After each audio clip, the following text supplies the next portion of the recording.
Welcome to the 3Haunted podcast, where we bring you all things horror, supernatural, folklore, mythology, and all things that go bump in the night. Hey guys, this is your co-host Ashley, Gorilla Girl filmmaker, lunar goddess, and cinephile. And I'm your co-host John Thomas, ghost hunter, super smartass, and film lover extraordinaire. What's up, ghouls, gals, and meta pals? Welcome to Fright Night. Just kidding. Welcome to season 2 of 3Haunted podcast. You might have noticed K-Daddy from the Dirty South is not with us today. He's taken on some awesome opportunities and will not be appearing this season. We wish him all the best. You'll be missed, K-Daddy. Now enough of that sappy stuff.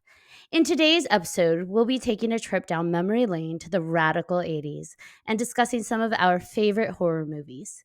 We also have 2 very special guests joining us for the evening. Who, you ask? Stay tuned and find out. But first, a word from our network sponsor.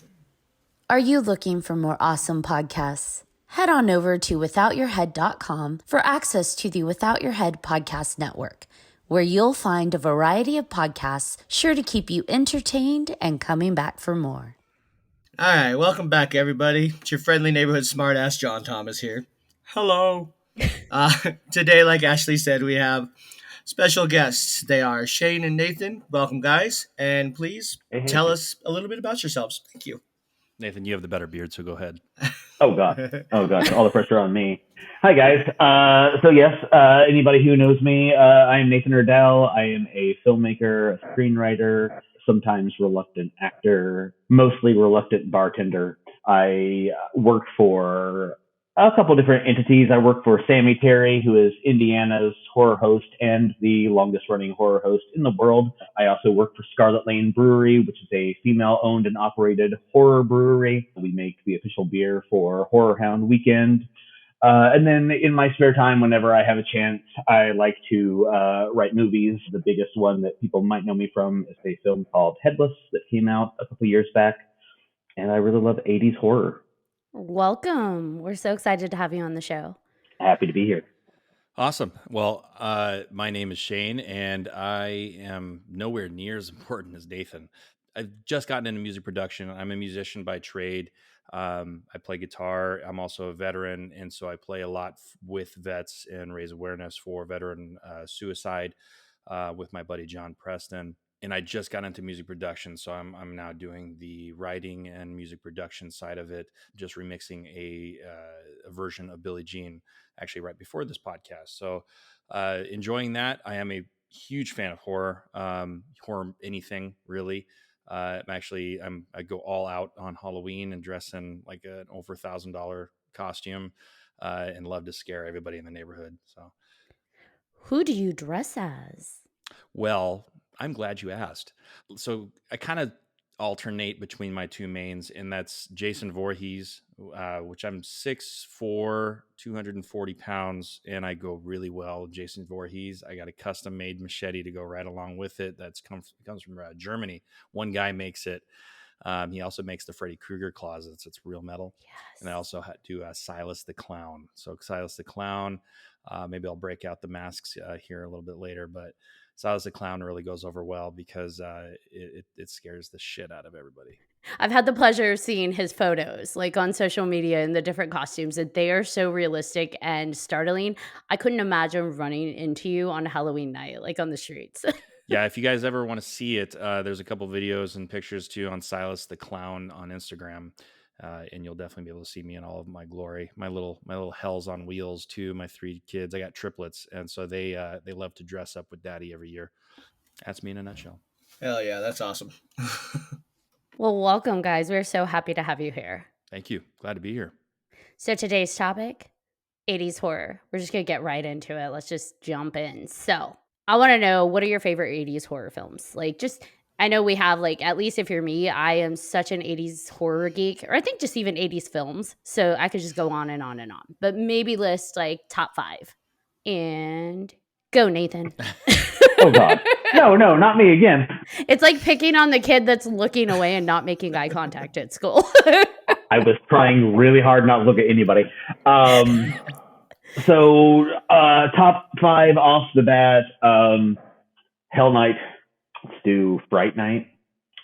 Silver Bullet. Ooh, yeah. Gonna mix up a little bit. Halloween 2, the original. Although I am a staunch defender of Rob Zombie's Halloween 2. That could be a whole nother podcast, or you can just crucify me right now. Yeah, and I know it's kids horror, but gotta go with Monster Squad. There we go. Yes, love it. That does encapsulate the whole genre of 80s horror, doesn't it? Yes. Well, we're done, guys. That was a great podcast. Yeah, I'll talk to you guys soon. All right. Great. Yeah. Yeah, perfect. Awesome. Good Bye. Now Shane's gonna go put on his costumes and scare us all. Yeah. No, I think for me, Monster Squad was definitely top. It is a kids horror movie, but that and Fright Night was a good one for me. I would say American Werewolf in London. I mean, just everything that they put into that movie to make that werewolf still to me is the scariest werewolf I've seen. Although the one in Monster Squad is pretty good. Hellraiser, Clive Barker's a genius. Yes. The ones that Clive Barker was behind. Yes. Which really was just the one, right? Yeah. What else? Nightmare on Elm Street, the first one. How many is that? Did I do all of them? I don't know. They were all great to me, so I lost count. It's hard when you like them all, right? You know? Yeah. Yes. All right. What about you, John Thomas? Me, Nightmare on Elm Street. I actually started rewatching a bunch of those already. I'm not a fan of 2 anymore for some reason. I don't know why, but the original obviously scared the crap out of me. Cujo was pretty good because I was big into Stephen King growing up. And let's see, Monster Squad. You can't not have Monster Squad in there, like everybody else said. Evil Dead and Pet Sematary. Evil Dead. Yeah. Pet Sematary too. All solid. So we all know, anybody who fucking knows me knows what my number 1 is. Like, The Lost Boys. All day, every day, The Lost Boys. Ashley, tell me how crazy you go about the guy playing the saxophone on the beach. Oh my gosh. That oil swoon. Let me just tell you, many lonely nights. I still listen to that song. I have it on my Spotify playlist. No joke. I have the entire soundtrack on my phone, and if the songs come on while I'm driving, I listen to them. I jam with them. I will sing it. That song, Cry Little Sister, will forever be like the sexiest song ever, because I will always picture Michael and Star in the cave. Just nothing says sexual healing like Michael and Star. I mean, for real, he went in with like a huge ass dog bite and leaves the next day fully satisfied, hand healed. Are you sure the sexual healing didn't come from the oiled up saxophone man? Come on. Pretty sure that's what it was. It might have been. He might have played an important part on that. It was for me. That's right. Exactly. One of the saddest things about the pandemic hitting is 2 blocks down my street, he was supposed to make a appearance and a performance, and it was canceled and hasn't been rescheduled. And I very pissed about that. I know he does a lot of conventions. Yeah. Yeah, I saw recently he's picking up shows again. I think I saw on one of his on his Facebook page, he posted his appearance schedule for like the summer and the fall, and I think he's doing a lot of stuff in the South, like Texas and places like that. So I have hope he will come back to you in his oily glory. One can only hope. I still believe. I also have Fright Night on the top of my list because nobody eats an apple like Jerry Dandridge. Which has been said like 4 times on the podcast already. Not why I like the movie. Nobody eats fruit like him. Hey-o. But we... Oh, man. I just thought of Nicolas Cage. And his peach from Con Air? Or, his peach comment. Yeah, not from Con Air. From Face Off. That's it. Yep. Okay, and then Pumpkinhead. I am a big Pumpkinhead fan. Underrated. I love Pumpkinhead. I'm sorry. I watched it recently for the first time. It doesn't age well. Doesn't age well at all, no. It doesn't. You had to have like, I feel the same way for Hellraiser though. Hellraiser and Pumpkinhead are like some of my tops, and I feel like those do not age well. You had to have watched it then to be able to still appreciate it now. Right. And then I think for my last one, I've got so many, but I'm going to go with Aliens. I do think that sets Yeah. so much for the genre, and it freaked me the fuck out. And I mean, it's so iconic in so many ways. So I'm gonna go with that. But I do like some of the underappreciated ones, like Warlock. Do you guys remember that? Julian Sands. Oh, Yep, yeah. loved yeah. me some Warlock. Yes. Witchboard, the Witchboard movie series. Wishmaster. Was that 90s? Mhm. Was it? Yeah, I The think first one. Yeah. Oh, yeah. Those yeah. are still good though. I like the Wishmaster ones. Those were fun. What about Leprechaun? Was that 90s or was that 80s? that was 90s. Yeah, it was early That was 90s. Oh yeah, Jennifer Aniston's nose before she fixed it. Yeah. Oh my god. Before she fixed it. You guys. I will say though, someone mentioned the Nightmare on Elm Street series, and I really loved Dream Warriors. I don't know how you guys felt about that, but that was also in the 80s, and I liked that one. Yeah. Yeah, I liked it too. There was something about what they were working with special effects wise, like when he was feeding her at the table and just was cramming stuff in her face, and her cheeks were all big. It was just, that was creepy to me as a kid. That was creepy. Right. A little do we know that's what we all look like at Thanksgiving. I'm just kidding. I'm not gonna lie, I do. That was the one where he he was birthed by the nun, wasn't he? Dream Warriors? Well, I was going to say, At the end. I hate to be the nerd among nerds, but the feeding actually happened in Nightmare on Elm Street Part 5. 5, that's right. I was gonna say I didn't remember the feeding one. Yes. Wait, which one was Dream Warriors? Okay, now I That's all the Dream Warriors was the kids in the sanitarium. The kids in the mental hospital. Yeah, the mental hospital, and they all are going through group hypnosis to like face their fears Mhm. Oh yeah, but didn't Right. they had their own special abilities in their the, dreams. Yep. And That's that one, right. yeah. Right. And that was where yeah. the one he had the comic book. For some reason I tied those two movies together. My comic bad. book was 6, wasn't it? Part 6, yes. Yeah, Freddy's dead. He's mixing them all. So apparently I think all of the movies are just one movie. They might as well be. Hey, that works. They might as well be. Yes. Yeah. Yes. Although Dream Child, which was the feeding, that still is 89. So you're still in the 80s. You're still It's good. still in the 80s. Yes. Yeah. It's That's good at right. least. That's good. Yeah, because 3 was in 87, so yeah. Yeah, and when then they stopped casting Robert Englund as Freddy, that was a no-go for me. I feel like when you have iconic characters that aren't hidden behind a mask. I mean, granted, he's got all of the burn marks, but it's still him. It's still Robert Englund, and really, he's within that. And so, His mannerisms and everything. yeah. And so when you don't have someone behind a mask like with Jason or Michael, you have people like Pinhead, and you've got Freddy, and you replace them with somebody else, it just takes away the tone of that entire character because they married themselves into that character. So it really does feel like something shifted and changed. And to me, it feels off. I don't know. How do you guys feel? Oh yeah, no one can play Pinhead as good as Doug Bradley at all. He is definitely, and same with Freddy Krueger. I mean, Robert Englund did everything the perfect way, and then when someone tried to redo that, it just didn't work. You knew it wasn't Freddy as soon as that person was in that film. You're like, I'm not buying it. Sorry. Yep, exactly. I will be the dissenting voice. I knew it was coming. I saw his face. First of all, I feel like in a remake, I mean, if you're going to go the extra mile and remake a movie, I don't want to see the same person because it's a remake. That's a chance to reinvent. However, I think that, because, I mean, you got to think about this. If you go back like ages and you think about, you ask somebody who their favorite Dracula is, a lot of people will say Bela Lugosi, but a lot of people will say Christopher Lee. They'll be wrong, but they will say Christopher Lee. And so I feel like the bad thing about the remakes is that we just haven't had a good one that has had that kind of a killer. Like for me, I've said this up and down, if you were going to remake Hellraiser with a big budget and you'd never get this person to do it. However, I think Benedict Cumberbatch would be a hell of a Pinhead.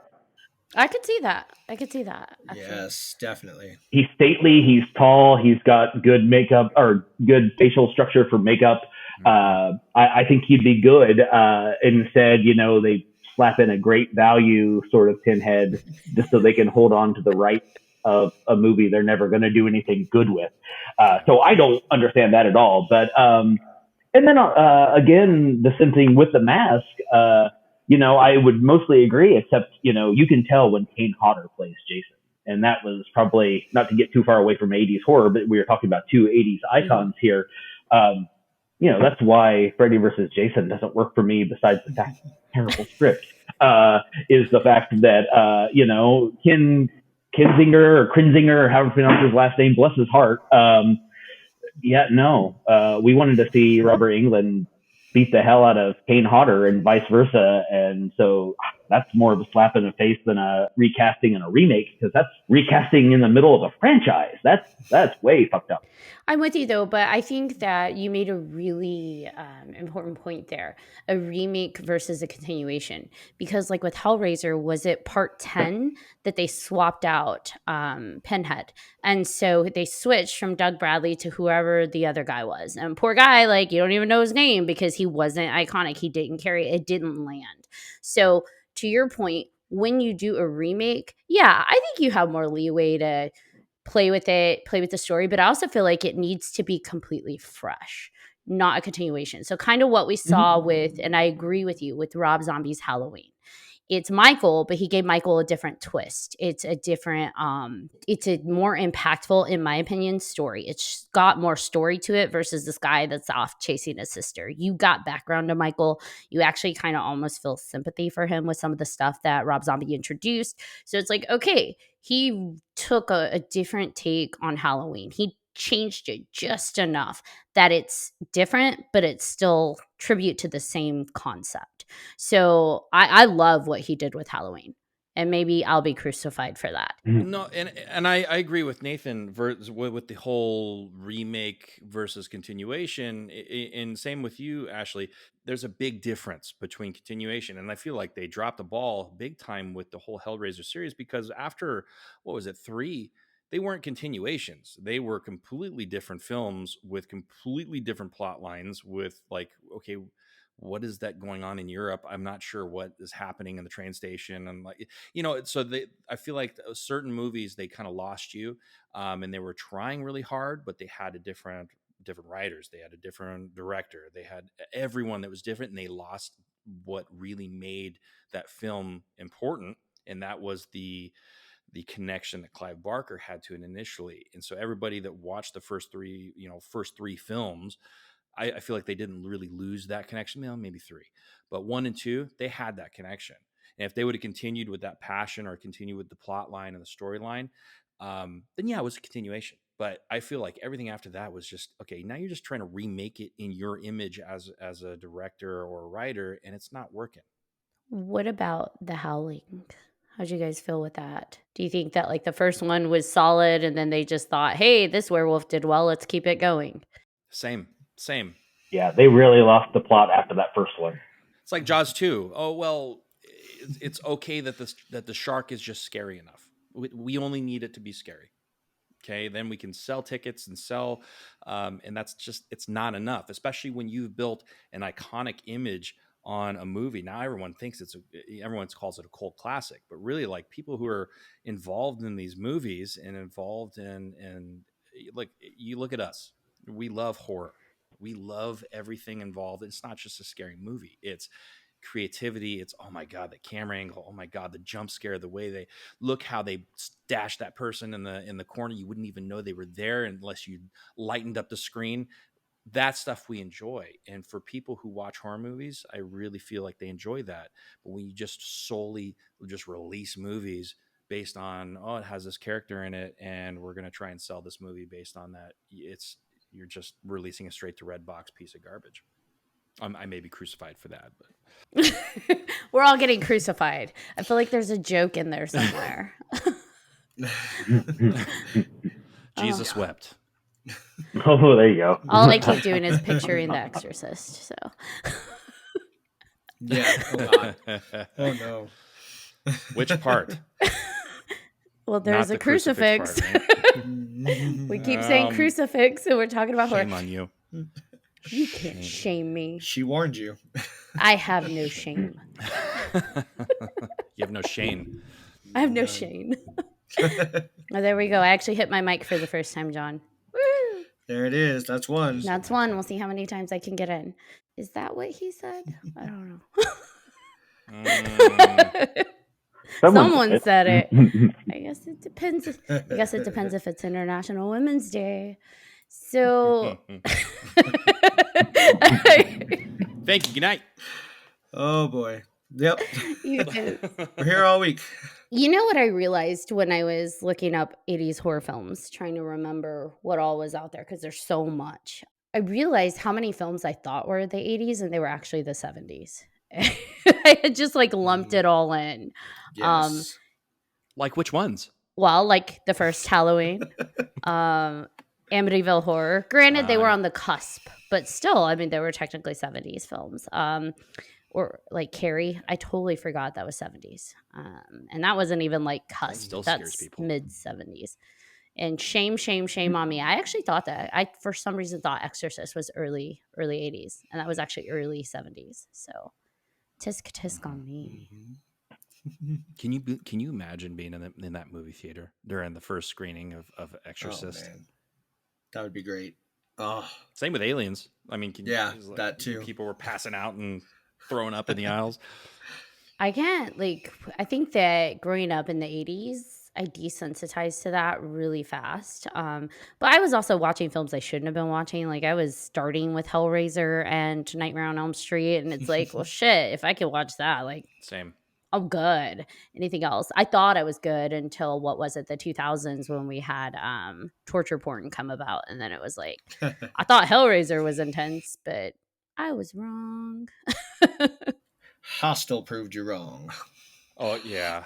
See, I can't. I don't know. Maybe I'll be crucified for this, but I can't get into just constant gore. Just no plot, just gore. I had a big issue with the Saw series.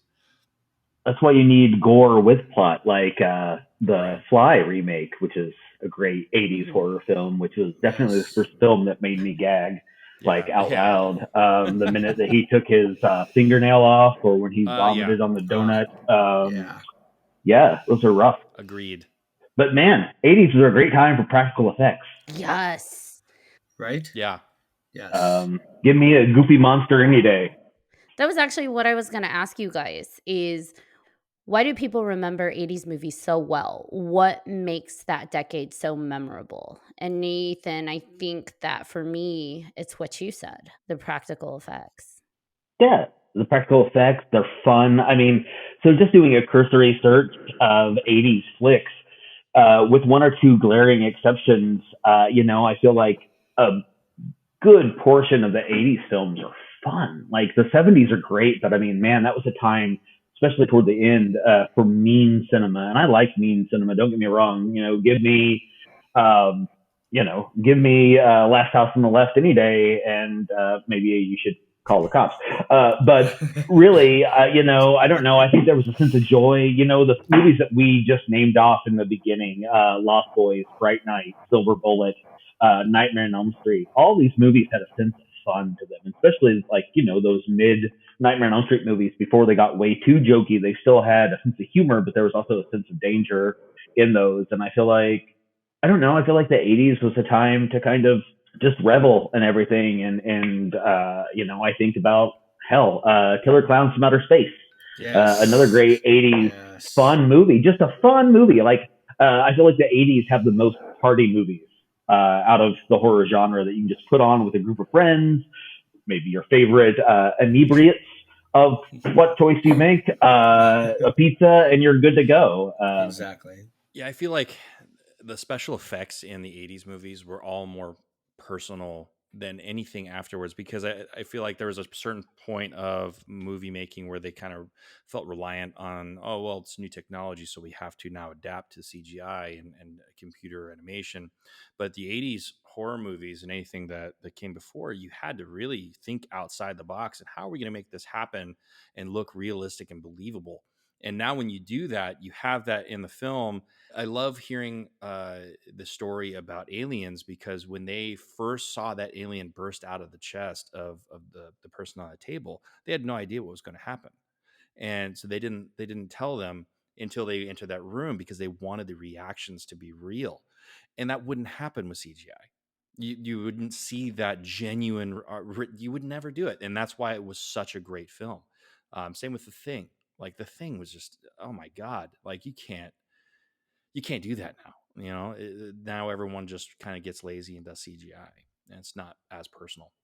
I think there was a movie I just watched recently that I did a review on, and I know it's not 80s, but it kind of speaks to that, where it's like they had two different creatures in the movie. And one of them was, obviously, it was CGI driven. It was created and it was digital. But then there was one that you can tell was completely practical effects. It looked like a person was turned completely inside out, almost like Hellraiser-esque. And it was practical effects done. And I can tell you that, like, every time I saw the digital one, I felt like I was watching like an R.L. Stine Goosebumps movie. And anytime I saw the practical effects one, I was like, holy fuck, that is intense. And so it was a little jarring to have both of those in a movie because it felt like I was watching two separate movies. But it really does highlight like how different like an impact CGI versus practical effects makes. And I do love that 80s was all about those practical effects. Even like in Pumpkinhead, that was phenomenal. Like, even if the movie doesn't stand, true to time, like that was gross. That creature was gross. That was an actual guy in a suit, Yeah, right? that That was a guy in a suit interacting with actors. Yeah. Pumpkinhead holds up. I think so. Voice of dissent again. And so does Hellraiser, so both of y'all back up. Get my friends Pinhead and Pumpkinhead and go play Jack somewhere else. No, I'm kidding. I feel like the first Hellraiser would hold up. If you were a Yes. new watcher and you watched the Hellraiser for the first time, there's not a whole lot of stuff you go, oh God, that's so 80s. Like, oh God, the special effects are so bad. Like if you're 20 years old and just watching it. I think if you watched it, you'd be like, Jesus, this movie's sick. Like, what are people thinking? Like, who made this? That's what you'd be thinking. And that's what Clive Barker wanted to get through to you. It's Exactly. Like, hey, Was Hellraiser 3, is that no, that was 90s. Okay. awful. Oh, Yeah, Because that was I really 90s. liked that one. Yeah, And I I liked thought that that one. one when they like separated. you like that one? They separated Yeah. Pinhead from like the human from the Pinhead and Yeah. Hell on Earth, and that was like the tower. Oh my gosh, I wanted the Tower of Souls to be built for real, and so that I could put it in my house. Like that was just the coolest piece ever. By the way, I don't know if any of you play video games, but there's Dead by Daylight video game out right now, and they just Oh, put yeah. Pinhead in there, That's right. and he attaches you to the Tower of Souls and drags you down. That is so sexy. There's an unfortunate edit that they've made because, the iconic line, the box, you opened it, we came. Well, they've given that to Pinhead, and every time that a survivor in this game solves the box, the player playing Pinhead has the option to transport themselves there, and they've edited it to the singular, and so now he says, the box, you opened it, I came.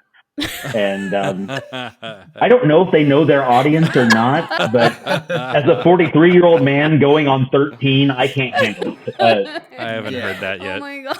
That's awful. all the fans though are like, yes. That's gonna be the hashtag for this is you open the box and I Yes. came. Oh, I think it's my new bedroom line. Just saying. Oh my gosh. That needs to be on a t-shirt. I would wear that every day. You got to do it in the voice every time. Hey, you opened the box, I came. One would hope. Oh my goodness. What did you guys think of Christine? Christine opened up a great door to another wonderful 80s movie, Maximum Overdrive. I loved Maximum Overdrive. I think Stephen King should direct all Stephen King movies if they could all end up like Maximum Overdrive. I thought I was the only person that ever watched that and liked that movie, to be honest. Now, I know you didn't say you liked it, but I loved it. Oh, no. I like that movie quite a bit. But I also like Christine. I think that it's an underrated John Carpenter flick. It's definitely an underrated Stephen King adaptation. It's got a great soundtrack.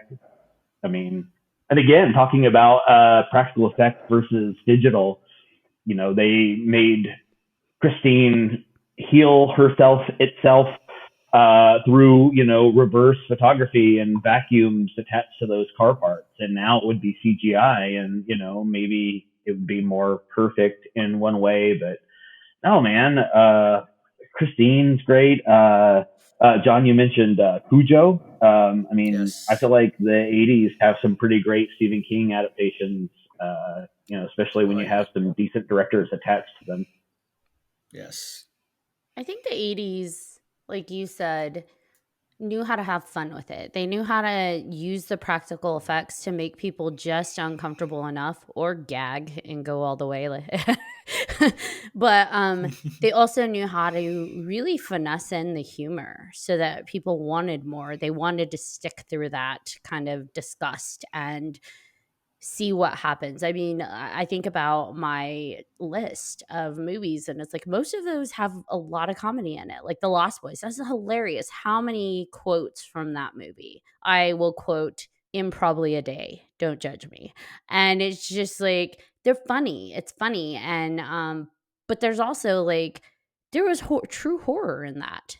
Like the Nazi skinhead scene where they like the vampires go and feed on the guys around the campfire, and there's that one part where he bites back like the skull of that guy. He like literally scalps them with his teeth, and it's like, holy shit, that is an intense feeding scene. But then I walk away from the whole movie saying that was fun. And they're intense looking vampires. I mean, Yep. They make them scary. I mean, no, I completely agree. I mean, the other movie that's kind of in that same, well, the thing about the '80s is I don't think they made the monsters into the joke. Right. They had all this fun around them. Return of the Living Dead, another great '80s horror film that has quite a bit of humor to them. But that scene where Lena Quigley gets overtaken by zombies, pretty fucking scary. And then she comes back all zombie hot, and then I'm like, yes, I'm all for this.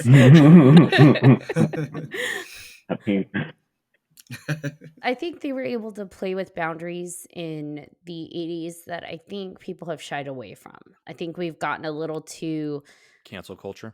Yeah, a little bit. A little Yes. too like I'll be crucified. A little too sensitive when it comes to horror. I feel like the thing I love about the horror genre is there are no fucking rules.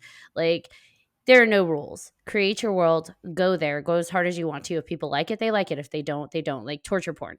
Eli Roth. Not everybody loves his stuff, but he has a big following. People that do love it love the shit out of it. So it's just like go there, because in horror you can, because there aren't any rules. So I feel like in the 80s, a lot of films are willing to go there and take that chance and go for the humor, go for the offensiveness, go for the scares that would make people uncomfortable and just play with it. They had fun playing with it. I said that. And numerous times. well, whatever. Let me clarify. They had fun playing with it. And I really appreciated that. Like, they weren't afraid to go there with, like, for example, Poltergeist. Yes. That was terrifying because they use a child and to really, like, terrify the child. And it wasn't, to me, it didn't feel like a lot of movies, I feel, that use children are using it as low-hanging fruit. Like, okay, we're going to use the kids to be scary. But in this case, I don't know. It just felt completely different. Like Carol Ann. Well, I mean, Carol Ann was our access to that horror. That's a great movie. And that's a great movie also because that's not a movie that's rated R and it's still scary. I think it still holds up. Although I got to interject, we're talking about all these fun things. The 80s gave us fun things. 1980 also gave us Cannibal Holocaust. So trust me, there was still a mean streak going on in the 80s. You just had to find it. And I mean, that's a hell of a movie. Maniac is also 1980. So yeah, I feel like there's some mean movies in the 80s. The end of Day of the Dead, although that's great. Yeah, it wasn't all fun. Well, it's funny. My wife and I always we always say the same thing. In the 80s and 90s, people didn't give a shit. Like the parents didn't give as much of a shit. like, hey, go ahead, go walk down to the rec center. Now, you would never let your kid walk down the rec center by themselves nowadays without some sort of, I don't know, pepper spray or some shit. It's just because we're more informed. People are becoming more politically correct now, where we didn't care as much back in the 80s, and we were able to make some great stuff because of it, and say, hey, balls to the wall. This is what I have to offer you guys. Yeah, you did have your mean streak too. Because I know there was like one of my favorites that I don't know, not everybody's heard of though, is 976 Evil. And yep, yeah. loved that one. That was Robert Englund's directorial debut. right. I didn't know that. That was like, I mean, granted, it had some jokes in it, but that's a mean movie. That used to come on late night on like Cinemax, 2 a.m. and I used to watch it every single time. I enjoyed it.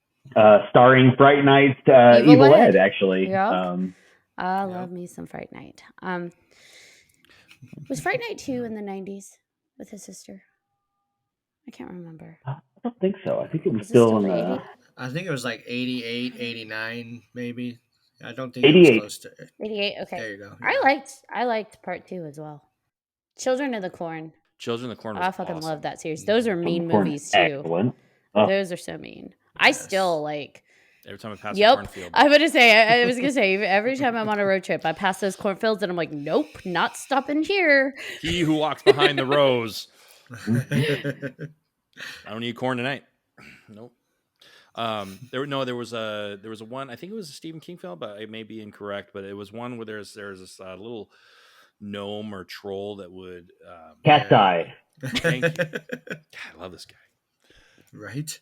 It's like he makes movies or something. It's weird. No, I'm just a big nerd. That's all it is. I think it's safe to say we all are. Yeah. Right. Fair. We're good. We're all in good company, or similar company at least.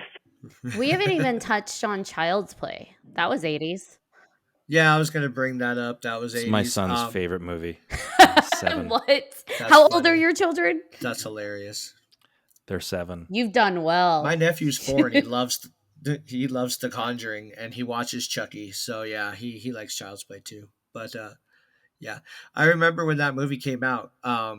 My brother had a My Buddy doll, which was the basis kind of Chucky. Yes, mine did too. My mom went and watched the movie, with my dad on a date and everything. And she took it and she's like, nope. She threw it in the garage and left it in there. She's like, I'm not fucking with this tonight. We're not doing it. I was like, what are you talking about? And I was only like 10 or 11. I was like, what are you doing? She's like, yeah, just trust me. Like, Mom, that's how the mom in the movie died. Like, you probably don't want to do that. You don't want to do that, Mom. Just saying. Right? Don't disrespect Chucky like that. Not learn anything? What the hell? What about House? I was going to say that one too. That's awesome. Yes.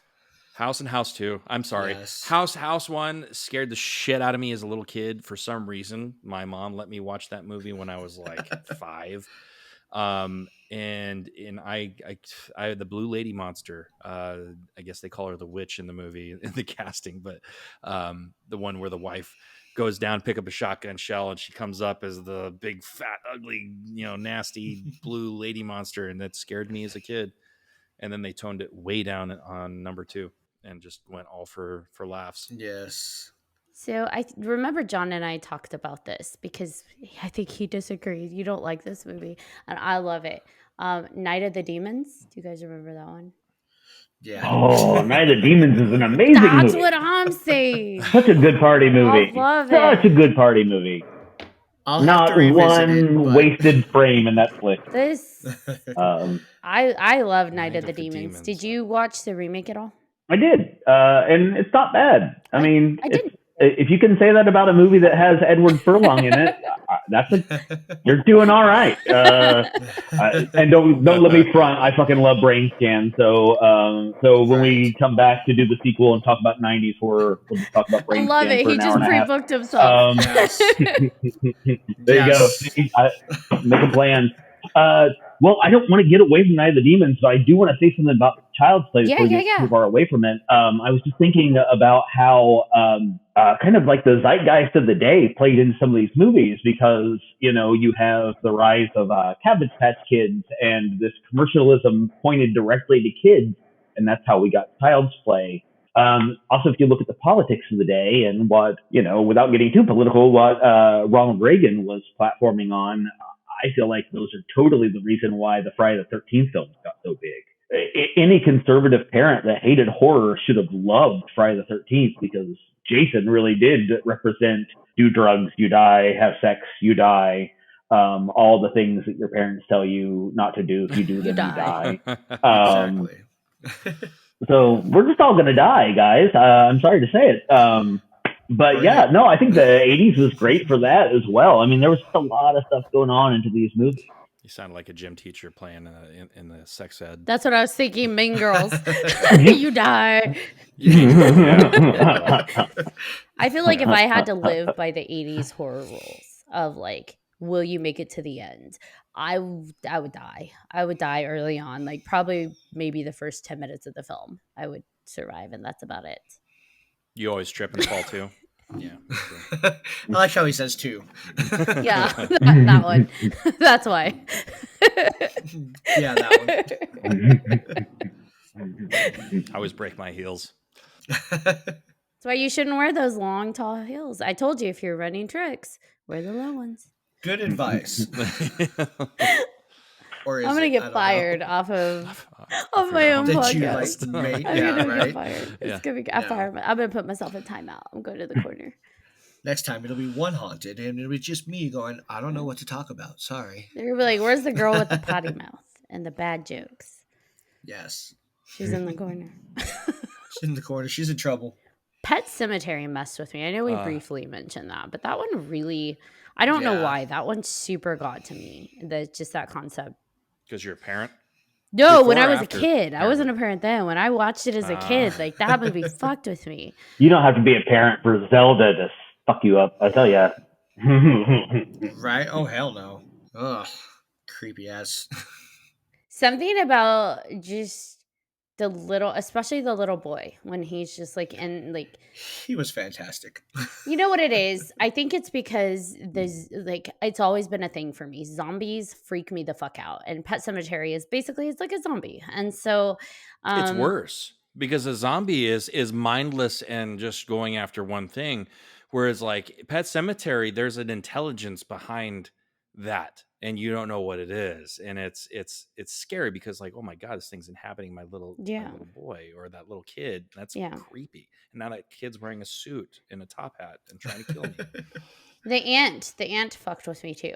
The in the bed, or the sister. Mhm. I don't know, because that really used to mess with me. I would see like images of it pop up as an adult on like my computer if someone's talking about the movie or I'm Googling something about the movie. I'd see the image of like the aunt and I'm like, nope, still freaked out. Still gets me. Well, it's a really interesting impression, like how they approach death in that movie. I mean, you've got the death of the college student who gets hit by the car that the dad tries to save and then is haunted by. You've got the death of the kid, of course.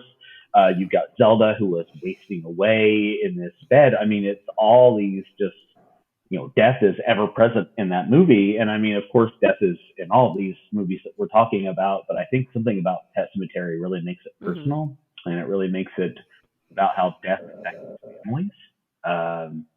I think it's really, I don't know. I think it's really fucking effective. It's also very mean. That goes against my little theory that most 80s films are not as mean as like their 70s counterparts. But Pet Cemetery is pretty damn mean. It is. Yeah. I mean, it scared Stephen King enough to have him put it away for a while. So it is mean, and to your point, it is personal. I mean, they do show in a lot of these films, like people die, things happen, but we don't form an attachment to the characters early on, and before they, the body count starts rising. And with Pet Cemetery, it's like they really get you attached to the little boy and the wife, and it's like then they die. And you get his desperation to bring them back, and it's just like, geez, it's heartbreaking, and so it's terrifying and heartbreaking. So they definitely, like you said, it was mean. They learned how to evoke a different response than people were used to and assuming from 80s films. yeah, I agree. Like Serpent and the Rainbow. Remember that one? Oh, that's a great. That's a mean. That's super That's scary. a mean one. That is a great movie. I would say that and Angel Heart. That's another good voodoo horror film. Yeah, both those are great movies. Serpent and the Rainbow, I think, is honestly pretty scary. I guess we haven't really talked. We've talked about a lot of fun movies in the '80s, and I definitely want to come back to that because there's one glaring exception that none of us have brought up yet. But before we get too far away, The Changeling. If anybody knows this film, George C. Scott, not the Angelina Jolie film with the same name. Yeah. Oh God, that was horrible. But yeah, the 1980s Changeling, one of the scariest films, I still think, and very minimalist. I mean, very much like Poltergeist as far as like, it's still surprising at how much scares that movie can generate. And there's also Tales from the Dark Side, which is a 1980s anthology that was born from Creepshow. Tales from the Dark Side, the movie, is kind of like the real Creepshow 3. Right. Tales from the Dark Side. Was that the one with the gargoyle woman and the kids? Yes. Steve Buscemi falls in love with the a gargoyle woman. gargoyle. Yes. I liked that one. Although I guess we can't talk about that because that movie is technically 1990. So boo me for bringing that up. But the series was 80. Right. How dare you ruin this? Save it for your next appearance on the 90s, remember? See, I'm booked already. Twilight Zone, the movie. Yeah. Oh, there you go. Twilight Zone. Yeah. Yep. There you go. That was just oh man. I mean, every story in that film, and then the way they tied it up with Dan Aykroyd at the end, it's amazing. I miss anthology type movies. Even if we're talking crossing over into the 90s a little with like Tales from the Dark Side and like it just. I don't know if anybody else can relate to this, but I feel like people have attempted to do the anthology formula and it just isn't landing. And I miss that. They're attempting it again with American Horror Stories, I think. Yeah. We'll see. We'll see. I would say I think the most successful one of recent memory that I can think of is Trick or Treat. The Michael Donnie, and that's an excellent movie. I think it's a good throwback. Honestly, I feel like that actually has a whole lot of 80s sensibility in its approach because it's serious about its horror, but it also has moments of levity, and there's some good effect work in that movie. Also, anthology series that fits into the 80s, Freddy's Nightmares. The very short-running Nightmare on Elm Street series. I've actually been watching that. We do a Spookeasy Wednesday at my place at work where we kind of make it a horror hangout for people. And one of the reoccurring events is a binge watch party. And we've watched the first 4 episodes of Freddy's Nightmares. And they're overlong and they're not very polished, but they're a whole lot of fun. And I think that's the key to anthologies. I think that's why people do them, is because like usually they're fun, like they're fun in nature, and it gives people like a monster mash of different horrors in one movie, and it's kind of wonderful. Yeah, I love a good anthology movie or a good anthology series when executed well. Well, then write one. Duh. I'm working on it. There you go, see? There you go. I just, I miss the vibe of story that came from the 80s. I do feel like a lot more attention to detail was paid in the horror genre in the 70s and 80s. Nowadays, I sound like, get off my yard, you kids. But it's like nowadays I do feel like a lot of it gets defaulted, whether it be horror or action or any other genre. A lot of it gets defaulted to the effects, like the special effects and like the jump scares. And at some point it's like jump scares are great when used effectively and like with a finesse, not even necessarily sporadically, but with a finesse. Because if you use them, that's all your horror movie is based off of. One, your audience is probably going to get desensitized halfway through from too many. Or 2, it's just going to be like, that was completely intense with no moment of relief. And I'm not even sure if I like that movie. and there's at the end of the movie, they're just like, I need to get out I of need here. a cigarette. That's how Insidious was that way with me, man. Like, I know it's not 80s, sorry. No. Insidious was just like from the very start to the ending. I was like, okay, enough. Okay, we're talking about 80s horror. How do we get to these things? And I would offer two possible avenues. You either have the rise of cable stations, and specifically I'm thinking about USA, both USA Up All Night with Gilbert Gottfried, or Rhonda Shear, or Saturday Nightmares, which is also a wonderful series that is no longer with us. But the other is the rise of the video. I was going to say Blockbuster was my that's friend. how I knew a lot of this stuff. And I'm so sorry, but fuck Blockbuster. I'm talking about the mom and pops. I'm talking about the ones that had that beaded swinging door that you knew. That's where Dad made a beeline. That's where Nathan was every night. He'd sneak into the beaded section. You say that like I'm still not there every night. Shane just shakes his head. But no, I knew a lot of these movies from their VHS covers. Exactly. I was afraid as hell. I'll tell you a movie that scared me forever before I watched it, and then I watched it, and of course it's scary in a way to a point. It's Alive, the Larry Cohen Killer Baby movie. Yes. All I remembered from the cover of the VHS was the bassinet with the little claw, but if you flipped it around, it was one of those VHS covers that was all text except one tiny little picture, but it was a close-up of that tiny little baby's face. And I was like, no, thank you. No, thank you, sir. You keep your killer baby away from me. I remember seeing it like on Cinemax or something one night in the middle of the night because I used to stay up all the time. Like, all right, it's movie time. And I saw one scene. I was like, nope, fucking done. Click, next. No more. I will never watch that again. Done. Well, we got to talk about another movie. I just remembered we talked Reanimator. Reanimator, guys. That's a good movie. That's a good body horror movie. Yeah, no, sorry. I got my little Dr. Hill in the head tiki mug right here. It's lovely. It's gorgeous. Look how many iconic things that are marketable, that are like they can be sold, that came from the 80s. And I can't think of any other decade that carries that much, because we've got so many iconic things. Yes, that was the single most recognizable icon from the 80s is Freddy Krueger. Yes. More so than Ronald McDonald, more so than Ronald Reagan, to the point where, my parents were very 80s, which meant violence was okay. It was just nudity was a no-go. But I was obsessed with Freddy Krueger as a little kid, and I had the talking doll. I went to bed with this doll every night through my childhood, and it's like, I'm not going to sugarcoat it here, and I don't find this to be a debatable thing. I think it's just, we all lie to each other. Freddy Krueger is an undead child molester.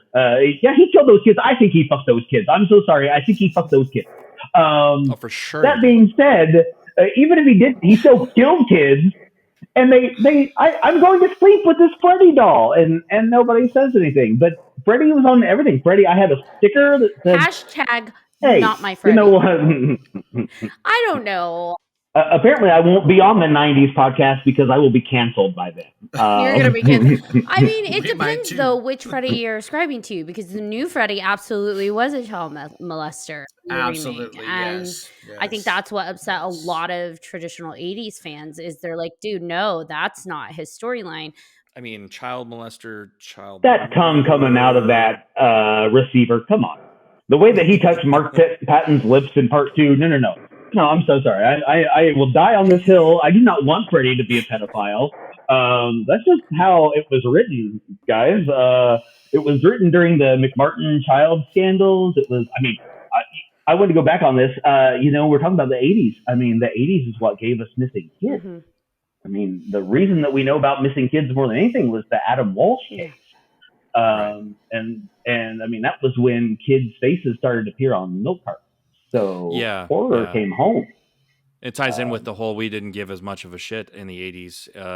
And that's, I don't think we were as informed. we didn't have cell phones. We didn't have the news we did, unless we heard it on night news, ABC tonight, we weren't going to know about it, so if there was a pedophile, now we have an app. I know exactly what child molester lives where, unfortunately. We're just more informed now. To your point, you see that introduced into some of the horror films like The Lost Boys. I mean, you've got all the missing posters at the beginning of the film. You've got Laddie on the milk carton halfway through the film. It definitely emphasizes how many kids are missing.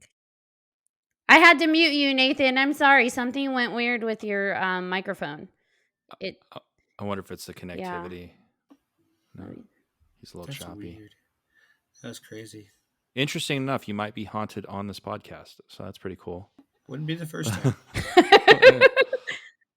Maybe it's the headphones. It might be your beard. You might have to shave it all off. I don't know what happened. It's like super static. We should keep that all in. We should keep that all in. That's definitely what she said.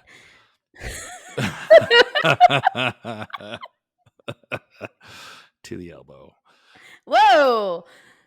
Oh, was that too far? I don't know. If it's to the elbow, yeah, probably. It's none of your business. Something crazy always happens when we record. It's always a good time at 3Haunted Podcast. Fucking A. Fucking elbow, apparently. Apparently. Forget balls deep. We're going elbow deep. Let's go. I like how Shane's just like, oh, God. oh, man. Hi, guys. Yay, there we go. Welcome back. I think my I don't have a headphone jack in my laptop, so I had to use little Bluetooth, and they may have died. So maybe that was it. I'm not sure. Oh, okay. That makes sense. So we'll have to walk it back to where you first were going. And I don't remember what it was. Yes. What were we talking about? I'm not sure. Adam Walsh and being fingerprinted, and I don't know. I think there was a big fear for kids' safety in that. I think that may have, like you were talking about the Lost Boys, that definitely fueled that. The Nightmare on Elm Street series is at least partially inspired by the McMartin satanic abuse trials that turned out to be a bunch of hogwash. It's interesting that the 80s was such a fun time for movies in one way, but on the other hand, you had all of this stuff actually happening. I mean, you have a lot of body horror in the late 80s because of, the impact that AIDS had on the world. So apparently I fixed my microphone to come back and get real serious with y'all. I know. I'm surprised nobody mentioned Gremlins. I was going to, and then I was actually going to mention Ghostbusters as well, because I was young in the 80s. I was born in 78. My grandma thought that Ghostbusters would be too scary for us to watch. Little did she know we were watching other shit that was way worse. So I take it based on your reactions, we do not count Gremlins. That's a fun movie. Gremlins 2 especially, but that was 90s, wasn't it? Yeah. Gremlins 1 was fun. I don't think it was a scary movie, but it was definitely a fun movie, like something to watch with your kids and pass the tradition down. And it's a Christmas time movie, so it kind of falls within the same like Nightmare Before Christmas and all that stuff. But I wouldn't say it's a horror movie. So it's a Christmas movie. Yeah, absolutely. Like Die Hard. Die Hard is a Christmas movie. Of course. Okay. I just wanted to see. As is Jaws the Revenge. Thank you. And it becomes a tropical Christmas movie. That's even better. Well, I mean, you say Gremlins. Gremlins gave birth pretty much to Ghoulies and to Critters, so I think it definitely counts. And Gremlins started life as a more serious horror flick. And then they softened it up and made it a little more family friendly. I don't know. People die in Gremlins. People die. That's horror enough for me. Yeah. Old lady who gets thrown off of her motorized elevator wheelchair. For some reason was one of my favorite parts. I don't know why when I was a kid, but it was one of my favorite parts. Yeah, I mean, let's be honest. We were all rooting for the Gremlins at that point, When they take over the movie theater and they're just like singing and dancing, I'm like, I love them. Yes. I don't care if they're murderous little sons of bitches. I like them. Yeah, big red lipstick girlfriend one was too. Yes. My favorite. Those are definitely. Those gremlins know how to have a good time. That's all I'm saying. So 80s seem to really like kick off a lot of films, and filmmakers keep returning to it to inspire their films or remake the films. And my question to you is, do you think anything that started off in the 80s has been effectively kind of continued on past that time? Or do you think the 80s should just be left with the 80s? Yeah, no. Case in point, I don't know if everybody has seen this movie, but a movie that has a really good 80s aesthetic and value without being a purposeful throwback movie is Psycho Gorman. Mm-hmm. Psycho Gorman is a movie that came out at the beginning of last year, and the easiest way I can describe it is if two little kids discovered, like the kids from E.T. discovered an alien, but instead of a happy little alien, he's an alien warlord set to destroy the world. And it's chock full. I mean, it's got some digital effects, but they're all on purpose, hokey and stuff, but the practical effects work is great, and there's a lot of dudes in rubber suits in that movie. So no, I think that the 80s are alive and well as far as what filmmakers have taken from them. The rise of Mandy, the Nick Cage movie. I feel like that's both very 70s and 80s in its aesthetic. I think it's kind of mean like a 70s movie, but it's colored like an 80s movie. Good for Nick Cage. There was a movie done for the Film Fest this past summer that I feel was hilarious. I don't know. It was an indie film. Do you Reelected? Oh, yes, that was fantastic. I love that one. They captured like the fun of the 80s and like the campy effects, campy dialogue, but it landed so well that I loved it. I loved it. Like, it was hilarious. It was like 80s meets America, and it was hilarious. He shakes his head. Is this a zombie film? Yep. In a way, yeah. It was great. Oh, I loved it. It was well done, and I was dying. At first, I wasn't sure what to expect first 5-10 minutes in, because it's campy. It is campy, but like, it really knows how to have fun with itself and with like the audience and leaning in. And that's the thing. I think if you're going to pay tribute to the 80s or try and capture the 80s vibes, you have to lean in all the way. It can't be like a little bit of 80s. It's just like, go there. Not just the tip, all the way. Yeah, elbow deep, right? Yep. Elbow deep, baby. Well, I mean, we've got Stranger Things. Yes. The recent It films updated it so the kids were kids in the 80s.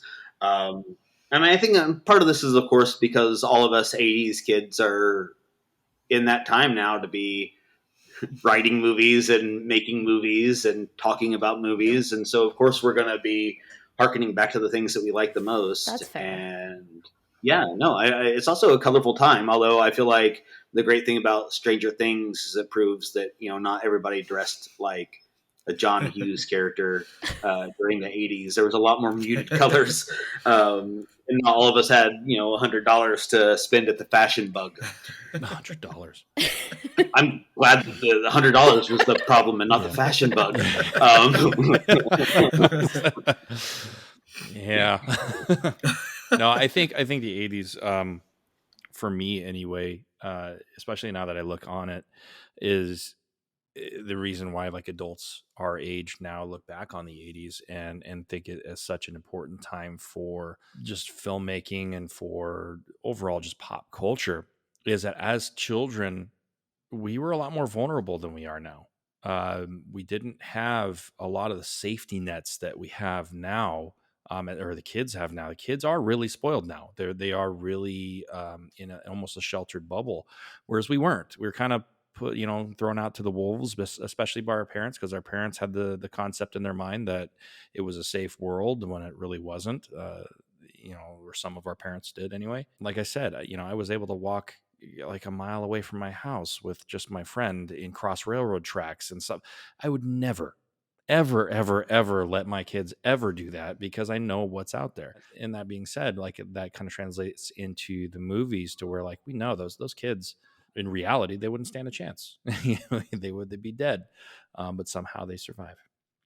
From a music perspective, I would say like the whole 80s genre, and you mentioned Stranger Things. It's actually translating into music as well, because now, and you see it with music like The Weeknd, Justin Bieber, the whole 80s vibe is coming back, unfortunately with a lot less feel, because they have no fucking clue what it's like to be raised in the 80s or to live in the 80s or to live. But they're trying to recreate that because they know it was popular. There's something alive about it. And they hear that sound. They hear the sounds and the way the vocals hit and the way the drum arrangements were done, like Phil Collins used to do, and the crazy Stranger Things sounding music that you have on the heavy keyboards. And it gives that, God, I'm in an 80s movie vibe. And I think that's what brings everyone back to it. Right now, I'm kind of mixing with certain 80s sounds on a couple different tracks right now. So it definitely translates into multiple facets of your life. I think you brought up an interesting point in terms of that, Nathan, that I didn't even really think about, is that why it's coming back and why it keeps coming back. And it's like, well, yeah, everybody who is actively able to make and create content right now, that's our age group. And so that's when they grew up. That's when we were in our formative times, right? Our formative youth and our impressionable developmental times. So those left an impact on us. So revisiting those moments, whether it be a Phil Collins, musical moment, or whether it be an 80s movie that really hit with us, and like Pet Sematary, like that freaked the fuck out of me. So to try and capture that again is an interesting point, because I guess I didn't really think of that, as I've been kind of judgy. I was just like, God, people, be like, be creative, be inventive. Don't just like return that machine just because you thought the formula worked. Like, I didn't think about the nostalgia piece, that the creators and the movers and shakers are maybe just trying to catch that moment that sparked their interest in horror film, their love and passion. So that's some fresh insight, Nathan. Oh, well, I mean, I think that, I mean, there is some truth to the fact that I think that, major studios like to profit off our nostalgia. I would even go so far as to say that sometimes our nostalgia is weaponized against us, or at least against our wallets. However, you also have people, I know that the original is 78, but, you look at people like, David Gordon Green getting Carpenter to come back and do the complete score for the new Halloween films. And those are all synth. Those are all very much, 80s sounds. I don't know. I think it's great. I think it's great. And I think there's a room for everything, because I also feel like people who offer blanket statements saying there's nothing new, you're just not looking hard enough. You're looking at what's being offered to you by, your Netflix queue or whatever Apple is shoving down your throat on their embedded ads. But I don't know. Who gives a shit? The 80s were fucking awesome, so give me all of it. Like, just keep throwing it back at me until I am 80.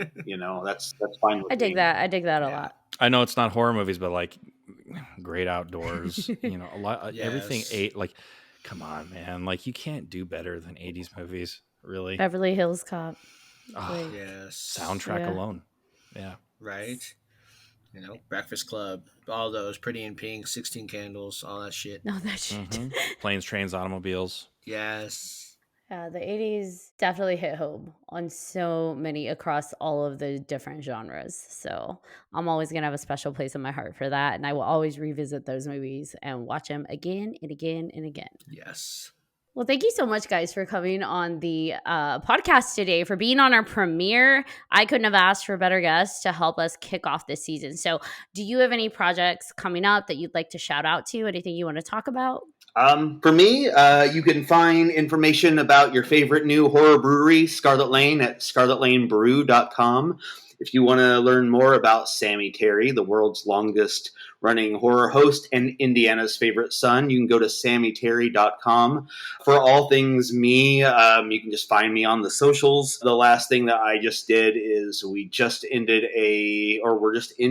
the process of ending a Kickstarter for Tales from the Cryptic Closet, Volume 3, which is a horror anthology comic, this time in 3D. Yeah, that's it. For me, I am on House of Shane podcast. I am not releasing it as much as I'd like. I'm still looking for guests and stuff like that right now, so it's a little starting project.